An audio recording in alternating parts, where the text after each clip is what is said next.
आज हम हरियाणा सीईटी पर थोड़ी बात करते हैं। हम्म। मतलब ये कॉमन एलिजिबिलिटी टेस्ट। हाँ। हमारे पास हरियाणा सीईटी, एक प्रारंभिक परीक्षा मार्गदर्शिका और prep.in से कुछ जानकारी है।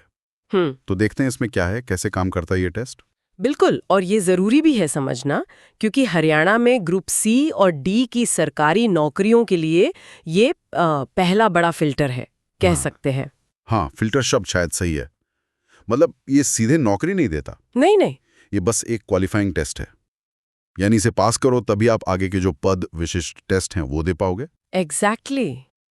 तो ये भर्ती प्रक्रिया का बस पहला स्टेप है, एक तरह से दरवाजा खोलने वाली चाबी जैसा। अच्छा, दरवाजा खोलने वाली चाबी। हाँ, मतलब उम्मीदवारों की जो बड़ी संख्या होती है ना, उनको छांटने का काम करता है ये।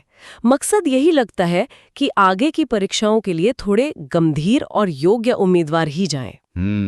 तो ये दरवाजा खुलता कैसे? मेरा मतलब है, परीक्षा होती कैसे, तरीका क्या है इसका? सवाल होते हैं एमसीक्यूज। 100 एमसीक्यूज, ठीक है।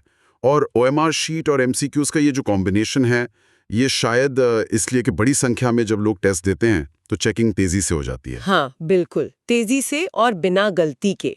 ये स्टैंडर्ड तरीका है ऐसे एग्जाम्स के लिए। और जो सबसे सबसे दिलचस्प बात मुझे लगी, इसमें नेगेटिव मार्किंग नहीं है। हाँ, ये बड़ा पॉइंट है। ये तो उम्मीदवारों के लिए मतलब बड़ी राहत की बात हुई। या शायद कुछ अलग सोचना पड़ता होगा। हाँ, राहत तो है, पर इसका दूसरा पहलू भी है। नेगेटिव मार्किंग नहीं होने से लोग क्या करते हैं कि सारे सवाल अटेम्प्ट करने की सोचते हैं। हाँ बिल्कुल, डर नहीं रहता गलत होने का। सही। तो इससे कट ऑफ पर असर पड़ सकता है, और ये भी हो सकता है कि कुछ लोग तुक्के ज्यादा लगाएं, जिससे स्कोर शायद उनकी असली जानकारी को पूरी तरह ना दिखाएं। सही कहा, ये भी एक एंगल है। अच्छा, और इन 100 सवालों के लिए टाइम कितना मिलता है? टाइम है 1 घंटा 45 मिनट। 1 घंटा 45 मिनट, यानी 105 मिनट। हाँ, 105 मिनट। तो करीब करीब 1 मिनट एक सवाल के लिए। स्पीड भी चाहिए, एक्यूरेसी भी। और भाषा? परीक्षा हिंदी और अंग्रेजी दोनों में होती है, तो भाषा कोई रुकावट नहीं है। स्कोर बस इस पर निर्भर करता है कि कितने जवाब सही दिए। सिंपल। ठीक है, तो पास होने के लिए कम से कम कितने नंबर लाने होते हैं? कोई मिनिमम कट ऑफ है? हाँ, वो तय है। जनरल कैटेगरी के लिए कम से कम 50%। 50%? और जो रिजर्व कैटेगरीज हैं उनके लिए 40%। पर ध्यान रहे, ये सिर्फ क्वालिफाइंग मार्क्स हैं। मेरिट लिस्ट तो इससे ऊपर ही बनेगी। समझ लिया, ये तो बस पास होने का क्राइटेरिया है। अच्छा, अब आते हैं सबसे जरूरी सवाल पे कि पूछा क्या जाता है भाई, सिलेबस क्या है इसका? सिलेबस तो काफी फैला हुआ है, जैसा प्रेपिन बताता है।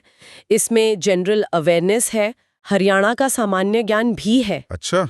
फिर मैथ्स, रीजनिंग, जनरल साइंस, अंग्रेजी, हिंदी और कंप्यूटर नॉलेज भी शामिल है। अरे वाह, ये तो बहुत कुछ हो गया।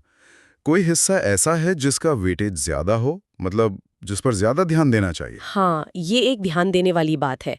सूत्रों के हिसाब से general awareness, reasoning, quantitative ability यानी मैथ्स, अंग्रेजी, हिंदी और कंप्यूटर, इन जैसे जो सामान्य विषय है ना, हाँ हाँ, उनका वेटेज काफी ज्यादा बताया गया है। ओह, और हरियाणा वाला जो सामान्य ज्ञान है उसका हिस्सा तुलनात्मक रूप से कम है। अच्छा, तो इसका मतलब क्या निकालें? क्या ये दिखाता है कि आयोग जो है वो सामान्य योग्यता को ज्यादा देख रहा है, बजाय इसके कि उम्मीदवार को हरियाणा की कितनी गहरी जानकारी है? ऐसा हो सकता है। शायद ग्रुप सी और डी लेवल की जॉब्स के लिए वो बेसिक लॉजिकल स्किल्स, भाषा का ज्ञान और जनरल अवेयरनेस को ज्यादा जरूरी मान रहे हों। हाँ, हरियाणा जी के जरूरी तो है, पर शायद उतना नहीं जितना लोग सोचते हैं। और ये बात सीधी तैयारी की रणनीति पर असर डालती है। बिल्कुल, मतलब ज्यादा फोकस जनरल सब्जेक्ट्स पर करना होगा। हाँ बिल्कुल। तो अगर हम पूरी बात को समेटें तो हरियाणा सीईटी ग्रुप सी और डी पदों के लिए एक क्वालिफाइंग टेस्ट है। जी। ऑफलाइन है, ओएमआर शीट पर होता है।